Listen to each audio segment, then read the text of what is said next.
From parasites living underneath our skins to scientists working on human head transplants. Today we'll be looking at this and more as we count down the top 10 unsettling things that scientists don't want you to see. Starting off this countdown, we have the pigs. In 2013, 16,000 dead pigs were found in Shanghai's Huangpu River, which is what supplies the city's tap water. Now, officials were all like, yeah, it's still safe to drink. Meanwhile, the water turned brown and dead pigs were just floating in it. Now, some of the pigs had died from a common disease that normally affects pigs. Luckily, it can't be transferred to humans. Others were dumped there by illegal pig farms. It was a very disturbing and gruesome discovery. This water is one of the city's main water sources for its 23 million residents. And obviously, officials received a lot of backlash and people didn't want to drink the water, no matter how safe they said it was.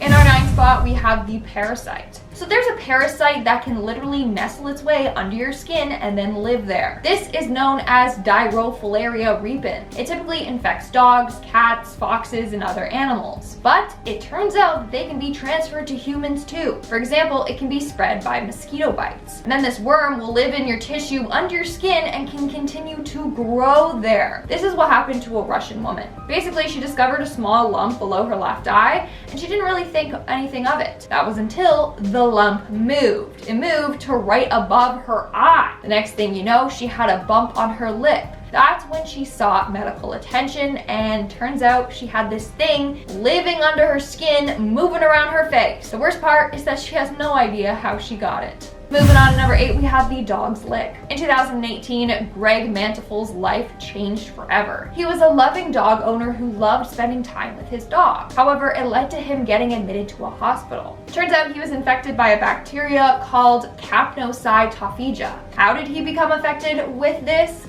Well, he got it from his dog. In particular, it was spread when his dog was licking him. In the end, it led to the amputation of his legs and parts of his arms. Apparently, this bacteria lives in most household pets without a problem. But if it gets passed to a human by a bite or scratch and it spreads through a person's bloodstream, that's when it can become deadly. Coming in at number 7, we have the water wars. As much as a quarter of the world's population now faces severe water scarcity at least 1 month out of the year. And it's believed that by 2030, a drought could put up to 700 million people at risk of displacement. And that's what they are preparing for. Due to climate change, places in the world are facing increased droughts. Due to overpopulation, more people are having trouble accessing water. Scientists believe that in the future, there will be a water war. People of power will try to get their hands on as much water and start a war over it. American scientist Peter Gleck says that there will be 3 types of water conflicts. One is the trigger, the thing that starts it. That's when the disputes break out over access and control of water. Then you have weapon, where water or water systems are being used as weapons in conflicts. For example, dams, using dams to withhold water or flood downstream communities. And lastly, you have the targets, where water resources or treatment plants or pipelines are targeted during conflicts, maybe even destroyed. It's very scary to think that our life might come to this. Moving on to number 6, we have the increased floods. Now, scientists obviously don't want us to worry, but there are a lot of things we need to worry about. For example, the increasing number of floods some places are going to face. This is a picture taken in Tewkesbury, England. A once popular child's playground is now seen submerged underwater. This was due to 2 nearby rivers flooding because of climate change and unpredictable weather patterns. Scientists say that in the upcoming years, we are going to be hit with more unpredictable and extreme weather, such as more floods, droughts, hurricanes, etc. We are now at our 5th and halfway mark with the walruses. If you're an animal lover like me, then brace yourself because this next image is going to hit you hard. So walruses, when they need a break, will rest on land or ice, but they prefer to take their little breaks on sea ice. However, over the last decade, the ice has been melting, forcing thousands of walruses to haul out on Alaskan beaches. This is what you're seeing here. Thousands of walruses resting on the beach. This is not natural at all. We are destroying their home and way of life. In 2014, over 35,000 walruses were resting on a beach near Point Lay including 36 dead ones. Later, 50 dead walruses were discovered. Margaret Williams, managing director of the Arctic program at the World Wildlife Fund, said, and I quote, "The massive concentration of walruses on shore, where they should be scattered broadly in ice-covered waters, is just one example of the impacts of climate change on the distribution of marine species in the Arctic. We need to change our ways of life before we kill off walruses for good."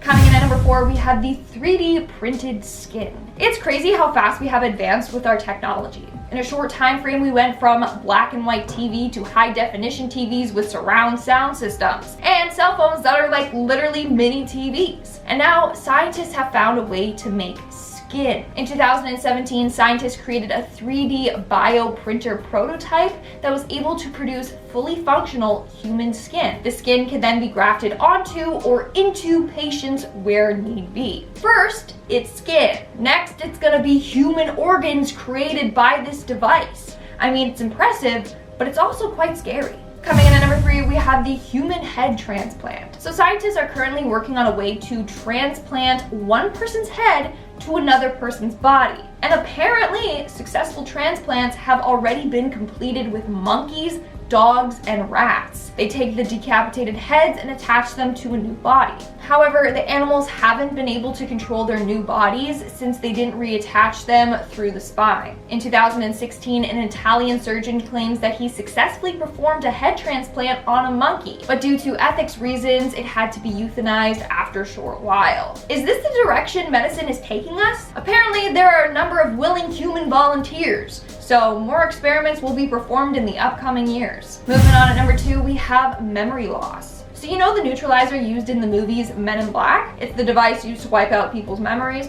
Well, scientists have created something like that in real life. Basically, scientists are working on creating a device to wipe the human brain of specific fears or memories or phobias, even PTSD triggers. They are doing this by using a combination of brain scanning technology and artificial intelligence. Basically, the SparksNotes version here is that they will scan the brain to identify patterns that resemble a specific fear memory and then just wipe it out to make the patient feel neutral. Voila, no more fears. Only problem is, what if this technology gets into the wrong hands and people use it to manipulate other people's brains?